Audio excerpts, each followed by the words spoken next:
तो स्क्रीन दिख रहा है सबको?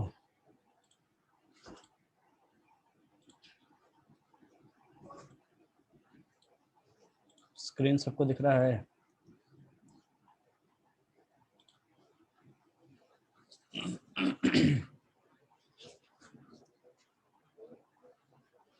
ठीक।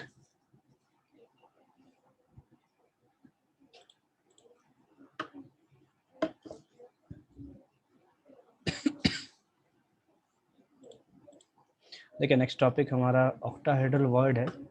ठीक है,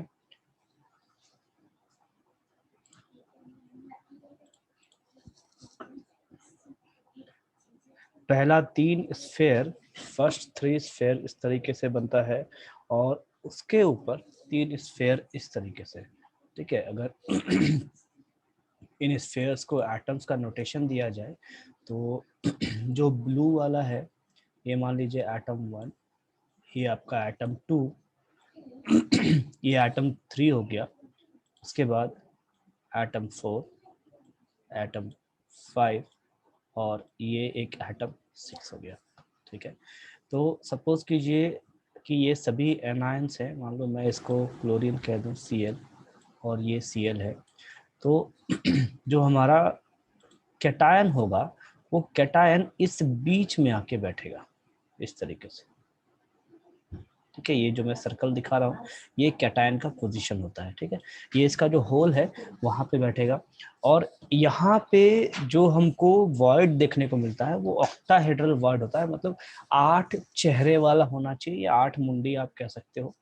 कैसे कैसे बनेगा वो, तो इसमें देखिए अभी मान लो ये हमारे पास सिर्फ 3 स्फेयर है, 1, 2 और 3। तो इन 3 स्फेयर के साथ जो ये कैटायन है, इसको मैं नेमिंग कर देता हूँ।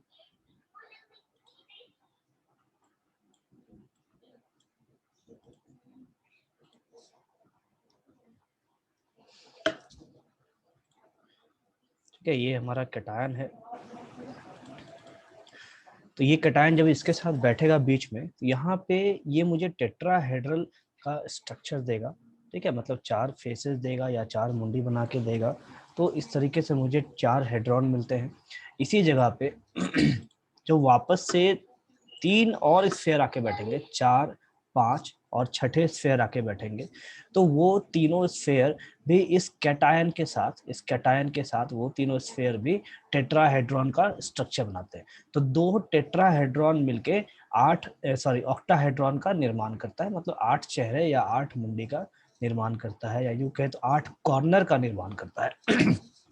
ठीक है, अब इसमें आप कैटायन भी भर सकते हैं, चाहो तो इसमें आप एनायन भी भर सकते हो। अब जैसे भरने का तरीका क्या है, मैंने पहले भी बताया है कि जिसका साइज छोटा होगा वो इस होल में जाके बैठेगा। ठीक है, या यूं कहे तो इस वर्ड में जाके बैठेगा। अगर कैटायन छोटा है तो कैटायन जाएगा इस वर्ड में, अगर एनायन छोटा है तो एनायन जाएगा इस वर्ड के अंदर।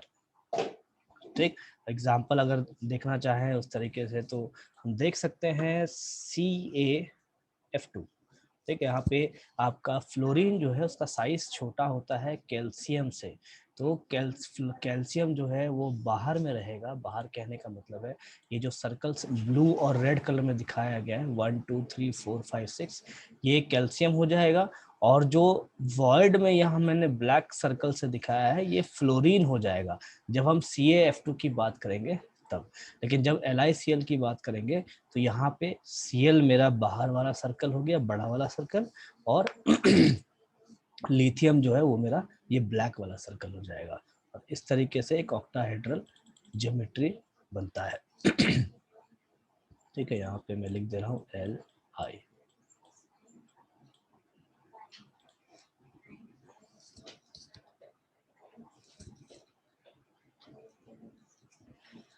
CH4 में C का साइज बड़ा होता है तो C वर्ड में रहता है। C भले टेट्राहेड्रल स्ट्रक्चर बनाता है लेकिन वो गैसियस फॉर्म में होता है मीथेन। ठीक है, हम यहाँ सॉलिड्स की बात कर रहे हैं, वहां पे दोनों कोवलेंट बॉन्ड्स बनाते हैं, यहाँ पे आयनिक बॉन्ड्स बनते हैं। ठीक है, ये फर्क है इन सबका। सभी चीजों को मिक्स मत कीजिए, मिक्स करोगे तो कंफ्यूजन ज्यादा होगा। मीथेन आपका गैसेस फॉर्म में होता है, कोवलेंट स्ट्रक्चर बनता है, कोवलेंट मॉलिक्यूल बनता है, और वहां पे टेट्राहेड्रल स्ट्रक्चर बनता है, लेकिन वहां पे आयनिक बॉन्ड्स नहीं होते। ठीक, वॉइड्स वहां भी दिखेगा, लेकिन इस तरीके का वॉइड्स वहां नहीं दिखता।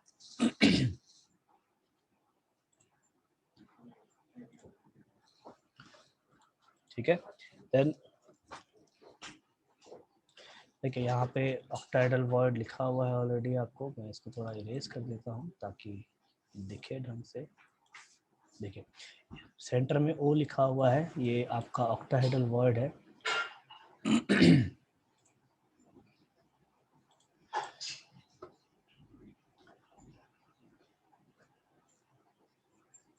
Octahedral voids are formed of 6 spheres. यहाँ पे टोटल 6 स्फेयर है, 3 ब्लू वाले और 3 रेड वाले। इन 6 स्फेयर्स को जो भी वॉइड में रहता है उसको टच करेगा और तब जाके आपको ऑक्टाहेड्रल ज्योमेट्री देखने को मिलता है।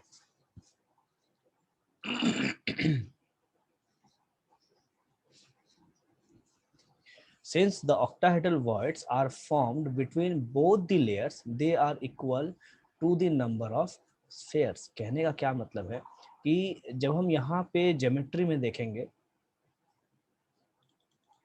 तो इस जगह पे जो हमने लिथियम पुट किया था इस सेंटर वॉइड में, इस लिथियम का जो डिस्टेंस होगा इस ब्लू वाले से और इस रेड वाले से, दोनों से बराबर बराबर होगा।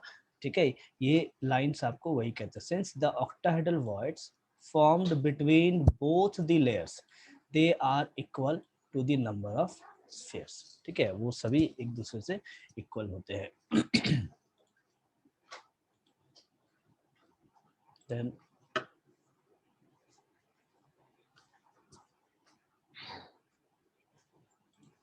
देखिए इस तरीके का ज्योमेट्री क्रिएट होता है ऑक्टाहेड्रल वॉइड्स। मैं वापस से ये आपको दिखा रहा हूँ, देखो ढंग से ऑब्जर्व करोगे सभी लाइंस को।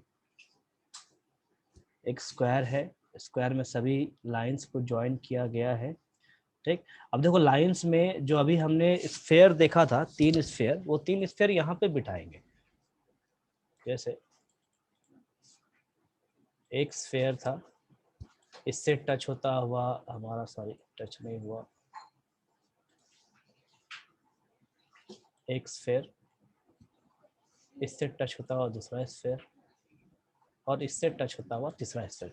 ये एक लेयर था हमारा, मान लीजिए मैं इसे नाम दे दूं लेयर 1 या लेयर ए, कुछ भी नाम दे दूं। तो ये जो 3 स्फेयर है वो 3 स्फेयर यहाँ आके बैठेंगे इस तरीके से, 1 2 और ये 3। ठीक, इसी तरीके से इसके ऊपर 3 स्फेयर थे। ठीक है, इसके ऊपर 3 स्फेयर बैठा हुआ था, वो 3 स्फेयर जो है वो यहाँ आके बैठना चाहिए इस तरीके से, 1 2 और ये 3। ठीक, तो ये इस तरीके से आपका ऑक्टाहेड्रल ज्योमेट्री का निर्माण होता है, और इसके बीच में यहाँ पे ऑक्टाहेड्रल वॉइड क्रिएट होगा, जहाँ पे आपका कोई भी मेटल या नॉन मेटल आके बैठेगा। चलिए वापस से हम इसे ज्योमेट्री में देखते हैं।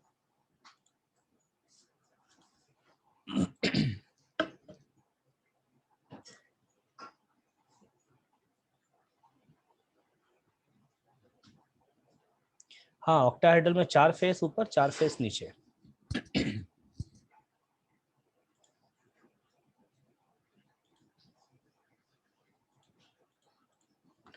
देखो फर्स्ट स्फेयर,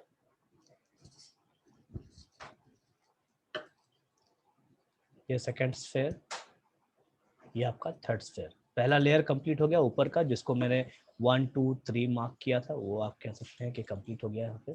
तो इसको नेमिंग कर देते हैं 1, ये हमारा 2 और ये हमारा 3। इसके बाद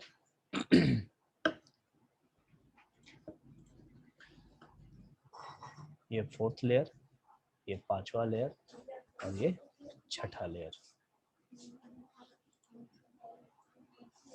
ठीक है, तो 4 5 और ये हमारा 6 लेयर हो गया। ठीक, अब बीच में एक वर्ड आता है जिसे ऑक्टाहेड्रल वर्ड कहेंगे। ये जो वर्ड है, या यूं कहे तो यहाँ पे जो हम मेटल या नॉन मेटल किसी भी चीज को रखेंगे, वो ये हर किसी से जुड़ा हुआ रहेगा। इसके साथ भी जुड़ेगा, इसके साथ भी जुड़ेगा, इसके साथ भी जुड़ेगा। ठीक है, उसी तरीके से इसके साथ जुड़ता है, इसके साथ जुड़ता है और इसके साथ भी जुड़ता है। ठीक है, इस तरीके से वो जुड़ा हुआ रहता है।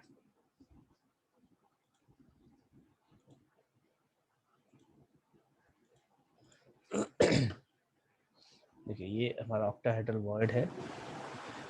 When three spheres are arranged in a triangle fashion, when placed over another set of three spheres in triangle fashion in the opposite direction, give octahedral word.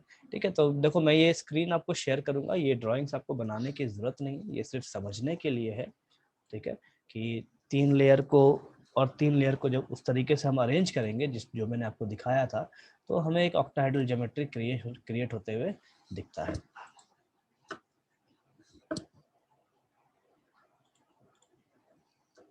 Then locating octahedral voids in CCP or FCC. ये एक cube है हमारा, face centred sphere, face centred atom यहाँ पे कह लीजिए। Octahedral word हमको as पे दिखता है। देखो ये ड्राइंग्स आप बनाओगे पक्का, लेकिन यहाँ पे सिर्फ आपको नंबर याद रखना है। ठीक है, मैं यहाँ लिख दे रहा हूँ,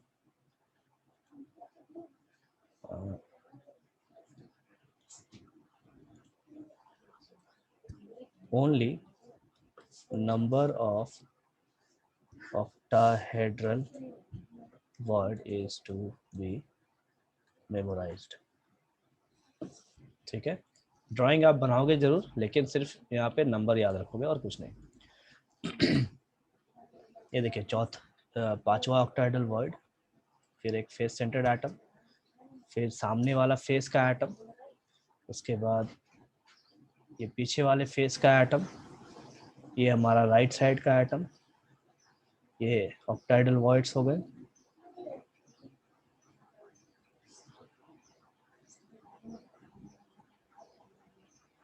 ठीक है, तो ऑक्टाहेड्रल वर्ड्स जो है वो इतने सारे बनते हैं।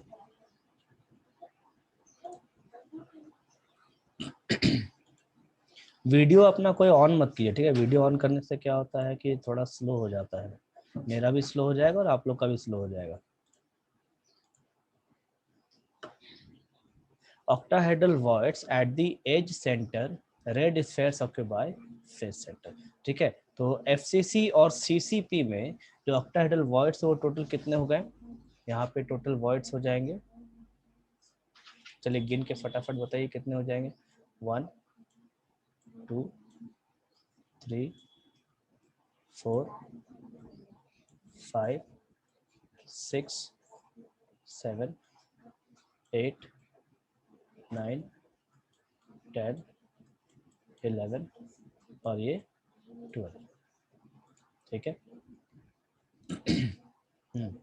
ठीक, ठीक है, तो 12 ऑक्टाहेड्रल वॉइड्स हो जाएंगे। तो इसको मैं यहाँ लिख देता हूँ। इन CCP और FCC structure there are 12 octahedral voids। ठीक है, लोकेटिंग टेट्राहेड्रल वॉइड्स में एक ये क्वेश्चन पूछता है कि CCP और FCC स्ट्रक्चर में ऑक्टाहेड्रल वॉइड्स कितने होते हैं। ठीक है, ये आपके ऑब्जेक्टिव के लिए इंपॉर्टेंट है।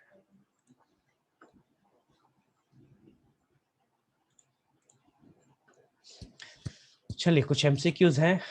यहाँ तक किसी को कोई डाउट है? मैं वापस से स्क्रीन आपको दिखाता हूँ, कुछ अगर डाउट है।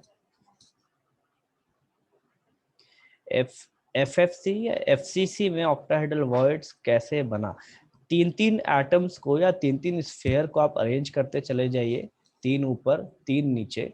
ठीक है, तो आपको ऑक्टाहेड्रल वॉइड्स दिख जाएगा। लेकिन दिक्कत ये है कि उतना इमेजिन करके आप एटम्स को सेट नहीं कर पाओगे। ठीक है, इसीलिए मैंने वहां पे एक लाइन लिख दिया है कि एफसीसी और सीसीसी में, सॉरी सीसीपी में 12 ऑक्टाहेड्रल वॉइड्स होते हैं। ठीक, अगर आप देखना चाहो तो आप नींबू कुछ कुछ रख लीजिए, नींबू या आलू एक साइज का, एक शेप और साइज का, आप उसको अरेंज करके देख सकते हैं। बशर्ते यही है कि उसको ढंग से अरेंज करना पड़ेगा।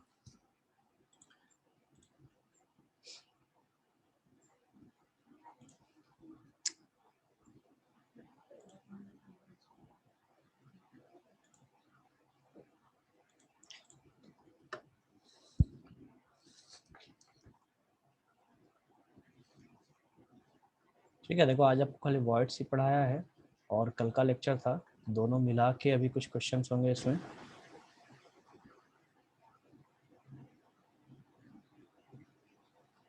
वॉइड्स आर, चलिए सबके आंसर बताइए।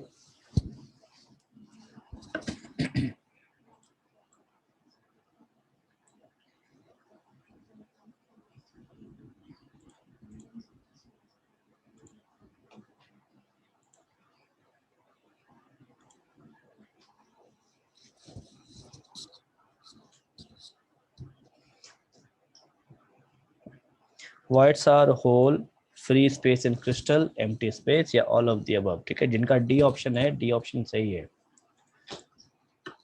all of the above। ठीक है, वॉइड्स को होल भी कहते हैं, फ्री स्पेस भी कहते हैं, खाली जगह। अब देखो खाली जगह है तो खाली जगह का भी कुछ इंपॉर्टेंस होता है सॉलिड्स में। ठीक है, इंपॉर्टेंस कहने का क्या मतलब है कि हीट वगैरह से ये अफेक्टेड होता है। अब जैसे देखो एक सिंपल सा एग्जांपल दे रहा हूँ,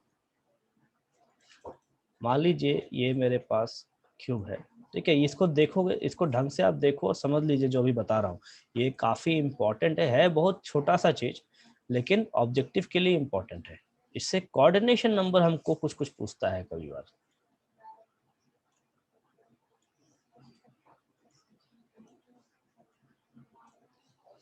ठीक है, अब जैसे देखो यहाँ पे एक एटम यहाँ है, 2 3 4 5 6 7 और ये 8। अब जो भी यहाँ पे जगह है, जैसे मान लो मैं इस जगह पे, ये पूरा का पूरा एरिया की अगर बात करें तो ये जो जगह है ये मेरा पूरा का पूरा वॉइड होगा। ठीक है, जो खाली जगह होगा सब यहाँ पे वॉइड होगा। ठीक है, अब इसमें क्वेश्चन कैसे पूछता है, क्या कहेगा कि एक स्ट्रक्चर है, मान लीजिए NaCl का आपको स्ट्रक्चर दे दिया, और कहेगा क्या कि टेम्परेचर अगर इसका बढ़ाएंगे तो इसके कोऑर्डिनेशन नंबर पे क्या फर्क पड़ना चाहिए। चलिए, किसको पता है आंसर, फटाफट जवाब दीजिए। ठीक है, on increasing temperature what happens to the coordination number. मैं क्वेश्चन लिख दे रहा हूं, on increasing temperature what happens to the coordination number. ठीक है,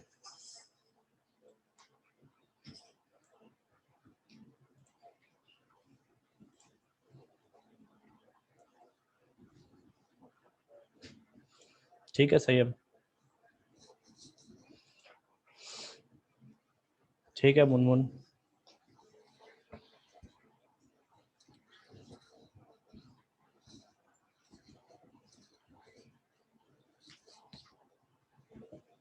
बाकी लोग का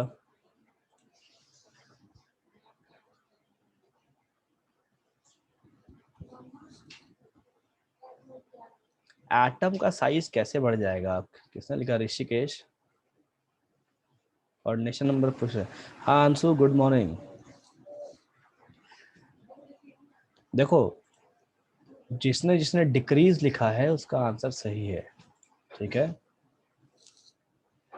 कोऑर्डिनेशन नंबर का मतलब क्या होता है, तो एक एटम के, मान लीजिए यहाँ पे एक एटम है, तो इससे नजदीकी में कितने एटम्स हैं जो जुड़े हुए हैं उसको हम कोऑर्डिनेशन नंबर कहेंगे। ठीक है, मान लीजिए यहाँ पे 4 एटम्स इस तरीके से जुड़े हो, A B C और ये D। ठीक, अब क्या होगा कि इसका मैं टेम्परेचर मान लो इंक्रीज कर रहा हूँ। ठीक है, T मान लीजिए मैं बढ़ा रहा हूँ, तो T बढ़ाने से क्या होगा, तो इन सब के बीच का जो बॉन्ड है ये टूटेगा, या तो बॉन्ड टूटेगा या फिर बॉन्ड के जो बीच का डिस्टेंस है ये इंक्रीज कर जाना चाहिए।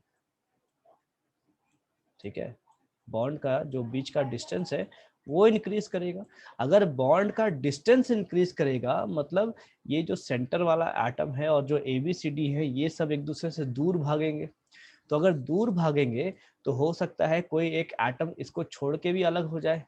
ठीक, तो उस कंडीशंस में क्या होता है कि हम कहते हैं कि जैसे जैसे टेम्परेचर मेरा बढ़ेगा वैसे वैसे मेरा कोऑर्डिनेशन नंबर घटना चाहिए। ठीक है, कोऑर्डिनेशन नंबर घटने का मतलब क्या है कि हो सकता है यहाँ पे ये जो A है ये यहाँ से दूर हो जाए, निकल जाए, या तो C दूर होके निकल जाए। तो कोऑर्डिनेशन नंबर पहले 4 था इस सेंटर एटम का, अब क्या हो गया, टेम्परेचर बढ़ाने से अब हो जाएगा 2। ठीक है, तो on increasing temperature the coordination number decreases. ठीक है, ये इसका आंसर है। तो जिनका जिनका डिक्रीज आंसर आया था उनका सबका ठीक है।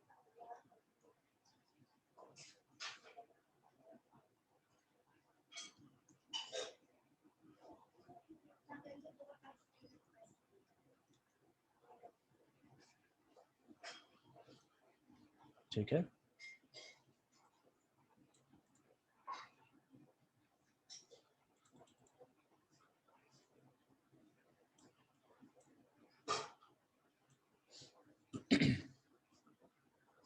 यहाँ पे लिख दे रहा हूँ, डिस्टेंस इंक्रीज करेगा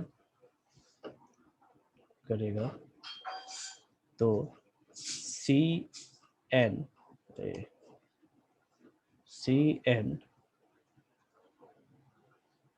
डिक्रीज करेगा। ठीक है, यहाँ मैंने लिख दिया। चलो सेकंड क्वेश्चन देखते हैं इसके आगे का। ये काफी इंपॉर्टेंट है। ठीक है, ये क्वेश्चन तो इसको आप अपने नोट्स में पक्का लिखेंगे, ऐसा नहीं कि छोड़ देना। Question number 2, tetrahedral void is made up of dash spheres.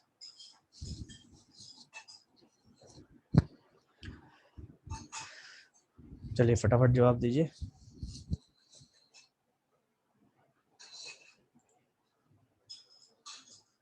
Tetrahedral void कितने स्फेयर से बना होता है Rishikesh?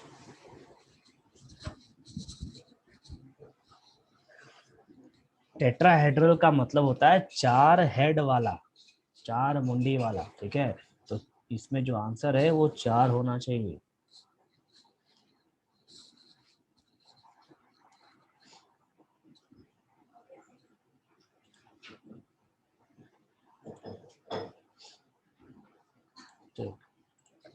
Next question, octahedral voids are made up of dash spheres.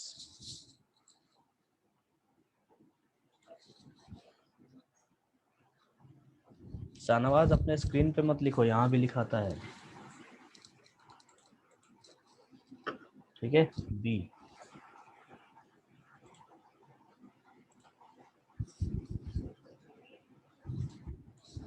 सी किसने टिक किया जी?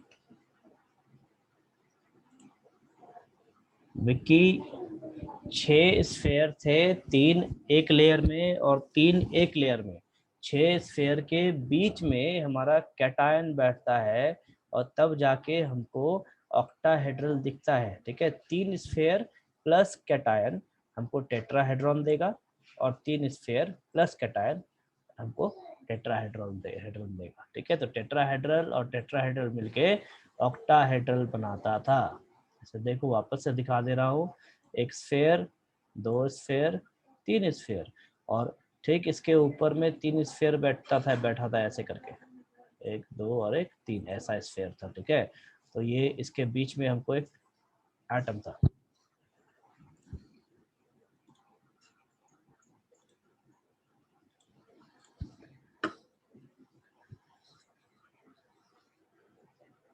Next question, tetrahedral voids are dash the number of sphere. चलिए ये बताइए।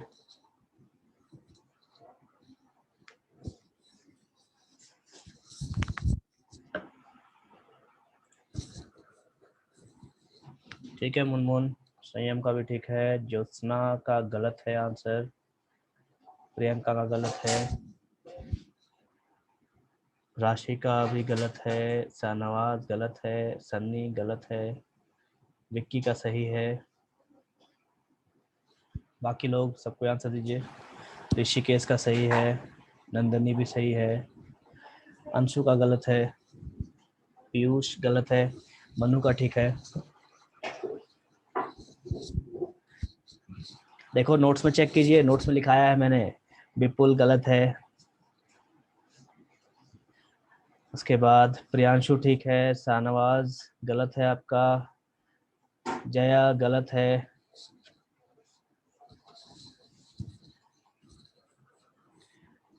देखो मैंने आपको दो ही चीज लिखाया है, ठीक है, दो चीज मतलब या तो मैंने सेम ऑप्शन दिया था या तो डबल दिया है, इन दोनों का तो बात ही नहीं उठता, तो ऑप्शन में ये दोनों पहले ही खत्म। अंशु गलत है आपका भी, राजकुमार गलत है, ठीक है, ऑप्शन बी आपका होगा।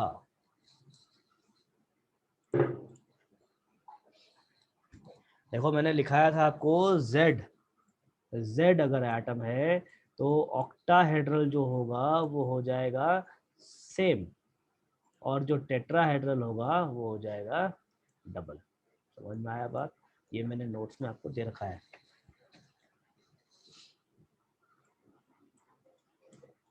ऑक्टा और ये टेट्रा।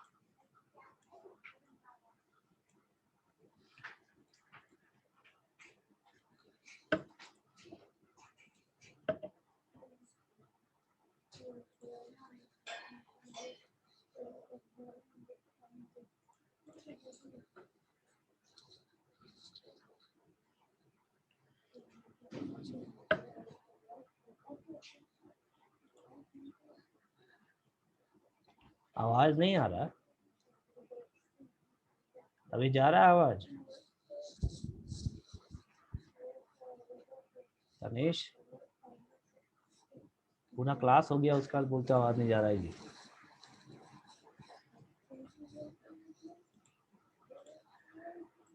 चलो देखो, packing in solids in 3 dimensional part 3, ठीक है, 2 हिस्सा हमने खत्म किया पैकिंग का, अभी तीसरा हिस्सा है पैकिंग का, ठीक है। एक इम्पॉर्टेंट पैकिंग हमारा है HCP का पैकिंग।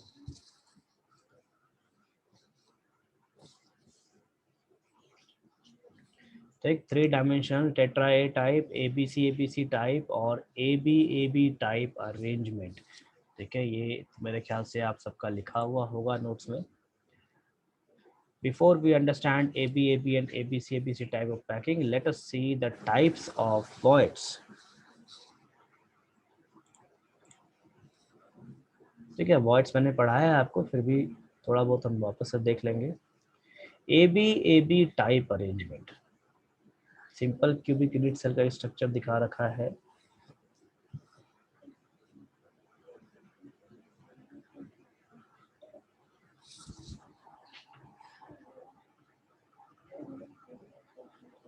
देखिए यहाँ पे 2 लेयर है, ठीक है, AB वाले, अगर इसको मैं A मान दूँ तो ये हमारा B हो जाएगा और फिर से ये हमारा A हो जाएगा, ठीक।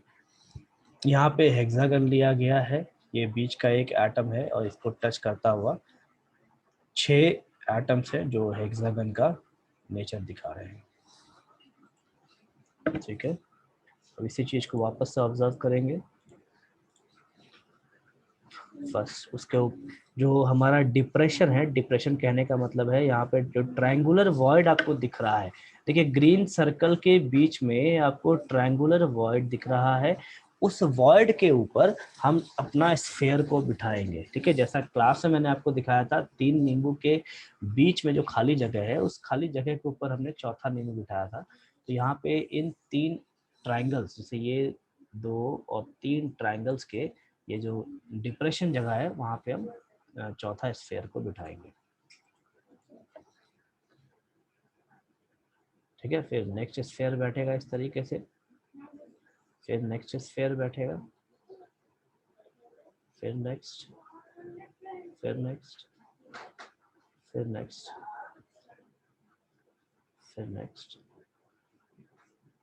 ठीक है, अभी देखो इस ये जो हेक्सागन है हमारे पास, ठीक है, यहाँ पे जो हेक्सागन बना हुआ है रेड कलर मोटे से लाइन में, उसके अंदर में जो परफेक्ट स्फेयर है वो कौन कौन से हैं? 1, 2 और ये 3। बाकी जो परफेक्ट स्फेयर नहीं है, जो इस हेक्सागन के बाहर आ रहे हैं, उनको हम छोड़ देंगे। इसको, इसको, इसको भी और इसको भी हम हटा देंगे। ठीक है, तो नीचे का जो मेरा स्फेयर लेयर था, लेयर मान लीजिए इसको अगर लेयर 1 नाम दे दें तो ये हमारा लेयर 2 हो जाएगा। ठीक है, तो लेयर 1 को यहाँ पे देखिए ए लिखा गया है, इस राइट साइड में देखो स्क्रीन पे, जो हेक्सागन के जैसा आपको दिख रहा है। ठीक है, ये इस तरीके से ज्वाइन करेगा एक दूसरे को। ठीक है, और इसके बीच में यहाँ पे एक सेंटर में एक स्फेयर है। अब इसके ऊपर ये 3 परफेक्ट स्फेयर हम लेंगे, 1, 2 और एक ये 3। कौन कौन से हैं? 1, लेफ्ट साइड में देखिए 1, 2 और ये 3 स्फेयर। ठीक है, परफेक्ट वाले को हम उठाएंगे, बाकी को हम छोड़ देंगे।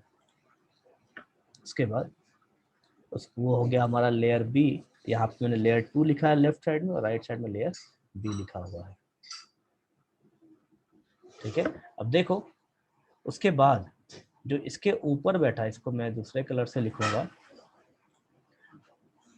ये जो चौथा स्फेयर है, एक सेकेंड,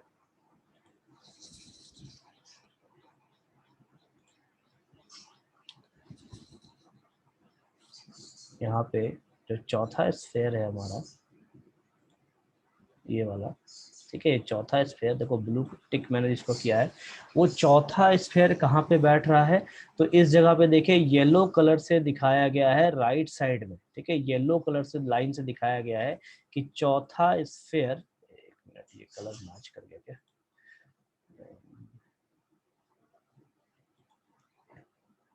ये चौथा स्फेयर राइट साइड में देखो, मैं लिख रहा हूँ चौथा स्फेयर जो है हमारा, वो कहाँ पे जाएगा?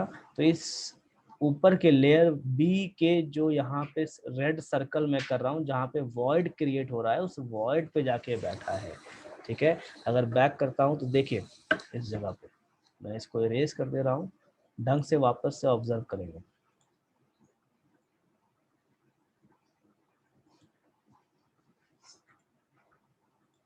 ठीक है, यहाँ पे देखो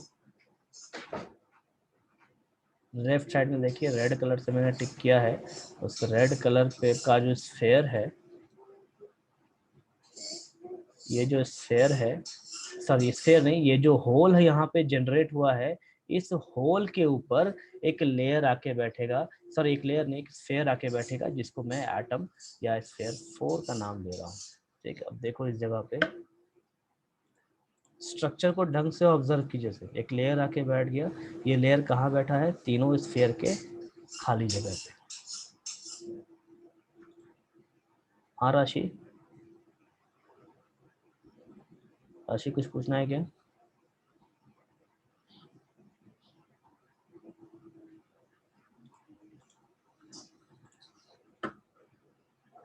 ठीक है, देखिए फिर से 3 स्फेयर बैठे, चौथा स्फेयर, पांचवा, छठा, इस तरीके से लेयर जनरेट हो रहा है।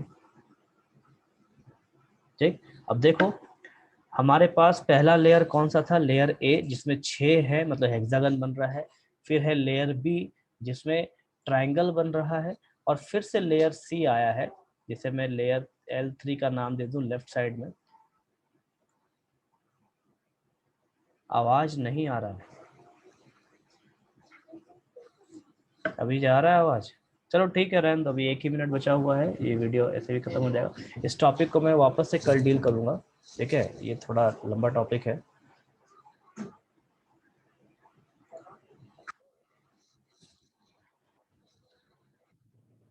ठीक है, स्क्रीन हम शेयर कर देंगे, तो जिनको जो डाउट होगा आप ढंग से देखोगे, ये थोड़ा इंपॉर्टेंट टॉपिक्स है। ठीक है, इसको पढ़ोगे वापस से, कुछ डाउट होगा तो आप नेक्स्ट क्लास में पूछ लेंगे।